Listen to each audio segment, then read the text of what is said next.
I was raised in East LA, born in California, raised in a very violent area, which is a lot of gang members. It's almost by South Central.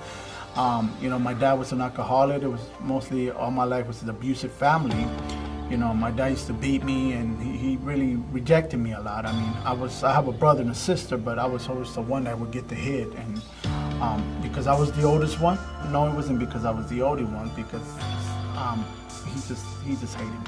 He just hated me, basically. I would get into him and fight with him because he wasn't able to touch my mother no more. He was always beating my mom. And there's a time that we were fighting, and you know what? I just grabbed. I hit him so hard he got upset with me that he went into his room and he ran in there. I knew what he was going in there for. He had his rifle. And he grabbed his rifle, and as soon as he grabbed his rifle, I'm running downstairs already when he ran to the room. And I ran downstairs because I know the way he was towards me. And in my mind and in my heart, I felt that if I don't run, he's going to use it. And that's exactly what he did. As I was running downstairs, he was firing that rifle. Pa, pa, pa, pa. And I couldn't hear anything, but I can hear the bullets hit the fence and the floor and the ricochet and pa, pa, pa, pa. But as soon as I hit that corner, I still hear the shots because it was a 16-shot rifle. And I kept running, and as I ran as far as I can, I hid, and I felt like warm, real hot, something coming down my leg hot. So I picked up my pants to check, and yeah, he had hit me with the rifle, and he would throw me out of the house at the age of 10 years old. I really didn't know how to survive. I didn't know how to work because here you're not available to work until you're 18 years old. So basically what happened is I got introduced with the gangs. Basically selling drugs and stealing cars and learning how to do drive-bys and getting involved with the crime life.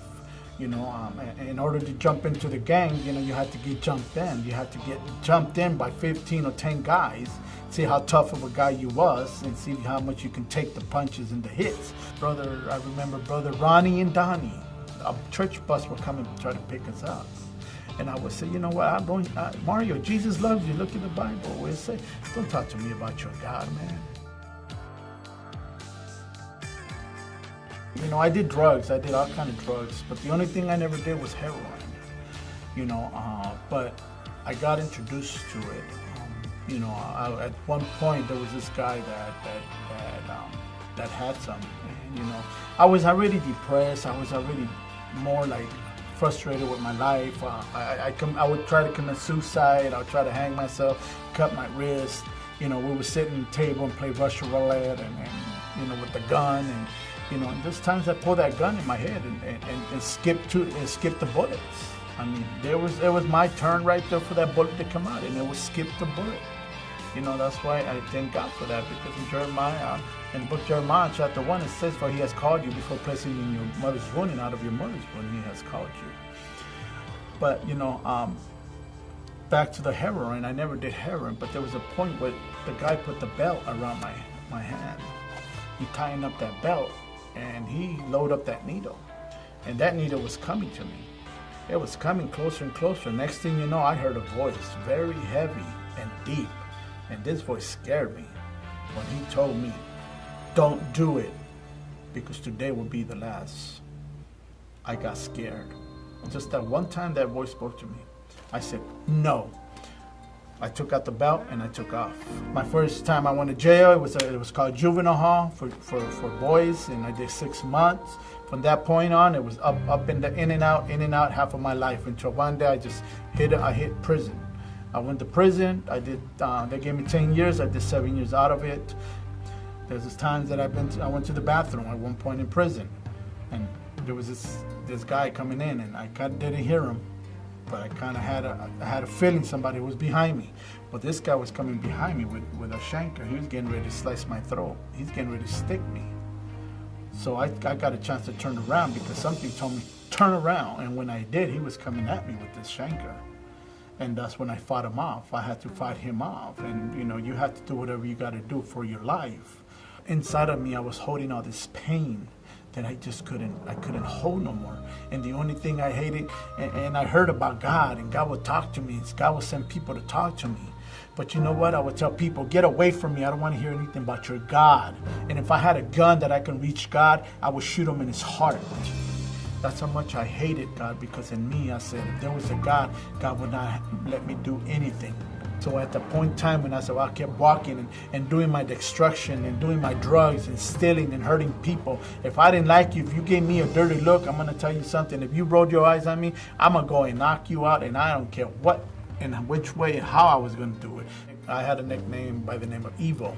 And the reason they called me evil was because I was involved with witchcraft, because I did things that it was so wicked and evil, and I didn't care who would see my work I did, especially in darkness, or I would go and do my destruction as demons at night, go and do whatever they can to attack and to move people. I was actually demonic. I was possessed. I was, like I said, involved with witchcraft. I would do my sacrifices with blood. I would go down to the cemetery and I would take candles and everything that's involved with witchcraft I was doing.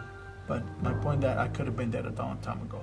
And that's why I know that it says in the Word of God that you won't understand it now, but you'll understand it later.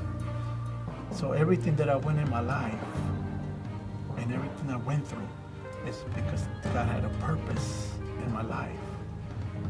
And to one day, and then people will come up to me. I was just getting ready to be fed up with my life. I just didn't want nothing to do with the world no more. In my mind, Lucifer was telling me that if I would take my life, I was going to run like demons and be in the world and have a job for me to bring down these souls, to bring souls for him. So that was easy for me to say, yeah, I want to take my life and I want to serve you. I want to be a demon with wings and flying around. But, oh my goodness, so blind I was back in the day. But anyways, one day I was at home and it was a Friday. And if those of you that were in the world on Fridays, hey, party times come Fridays and Saturdays. And, just that Friday, I just, something weird in the atmosphere, in the air. It was so heavy. And something told me to stay inside. And here comes the friends knocking on my door. Mario. And so the voice tells me again, don't answer. They stopped knocking, they left. I laid in the couch right there. When I laid in the couch, as I fell asleep, next thing you know, I opened my eyes. It didn't take much before I closed my eyes and my eyes were open again. But when I opened my eyes, my face was stuck up in the ceiling. And I'm kind of wondering, and whoa, what's going on here? And I look down to the side of my eye and I can see my body laying on the couch the way I fell asleep. I'm like, what is going on?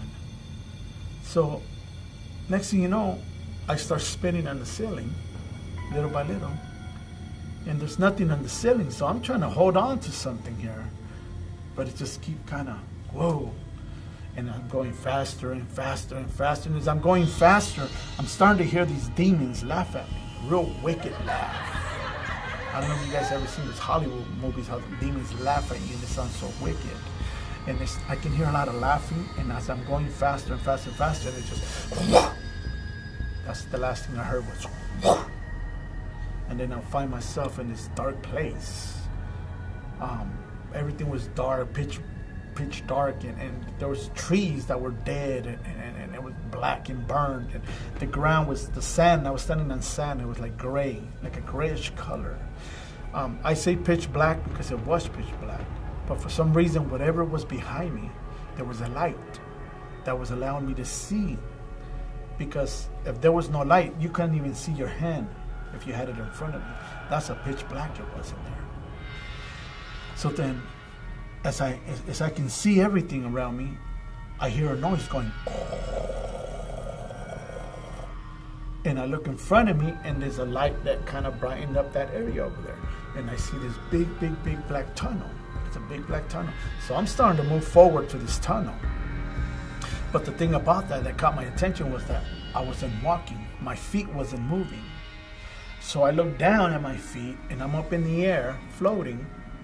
My hands are out, and another thing I noticed that my hands were getting so heavy, and they were hurting me, that when I looked, I had shackles. These real big shackles with big the balls and chain. I couldn't move my hands. I couldn't do anything.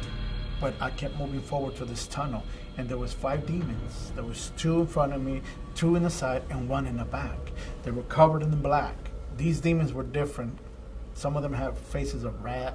Some of them looked like had long nose, short nose. Some looked like bats. Some looked like rats. The eyes were a real wicked color, yellow, red, green, but a very evil, wicked look. And by them looking at you and you looking at them, you can just feel the so much hate they had for you. So much they knew their duty is to destroy the souls, but they knew that they couldn't touch me at that moment because this was something that a testimony of my life. But they wanted to destroy me so bad. They wanted to take my flesh and tear it in pieces. But as I keep moving towards forward, I seen these demons, and I'm like, I said, where am I at? And they just kept laughing at me. That's all I heard. And I'm moving forward, and they wouldn't answer me. So I'm started going to this tunnel, and it's slimy, and it's dirty, and it just, as I'm going, moving, I'm halfway into this tunnel already. And then I see a tiny little light at the end of the tunnel. So in my mind, I'm like, hey, I'm going to be safe. As soon as I get to the tunnel, I'll be safe. I'm moving, and halfway the tunnel, this terrible smell starts to come out of the tunnel. And it was so terrible, I wanted to die. I just wanted to die. But I couldn't because I was already dead. I was out of my body already. What it was is that it was burning flesh. And as I got to the end of this tunnel, the light was gone.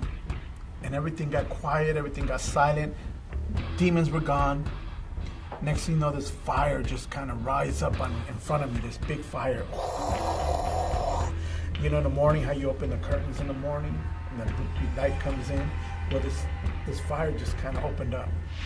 And when it opened up, this voice tells me, walk into it. And when I walked into it, that's when I came into the other side of this terrible place where there was demons, there was fire, there was a lot of people screaming, there was shouting, there was an agony shout, it was an awful screaming. We think that you heard screaming, you think you heard the fear of screams. No, this was beyond that, because you can also feel the hate, you can feel the fear. There was no love, it was just hate, there was just anger. There were so many demons tormenting people.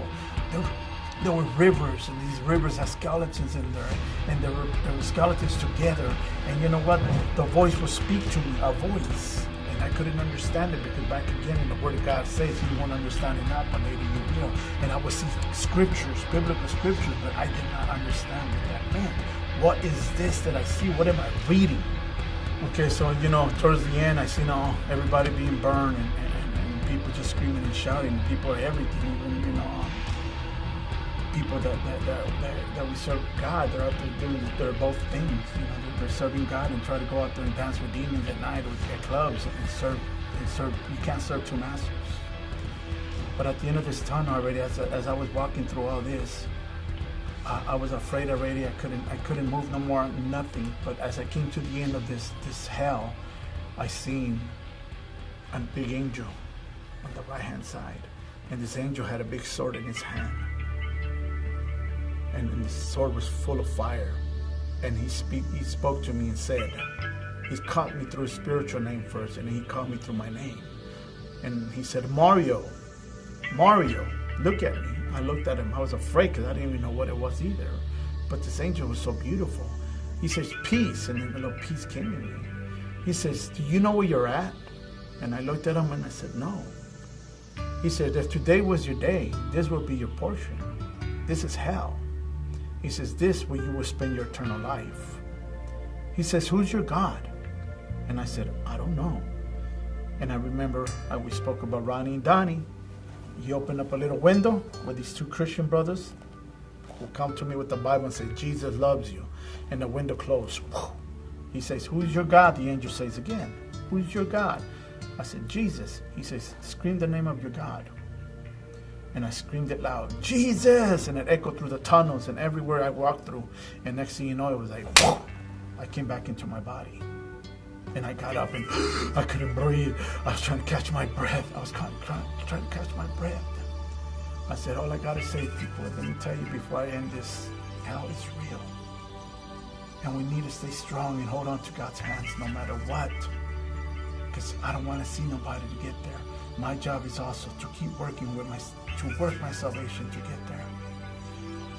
But as I came back to my body and I got my air and I was able to move, I dropped to my knees, and it's when I raised my hands up in the air and I said, Lord, I said, please forgive me for everything, because I heard of that sinner prayer said before through these brothers that used to go and lead people to Christ.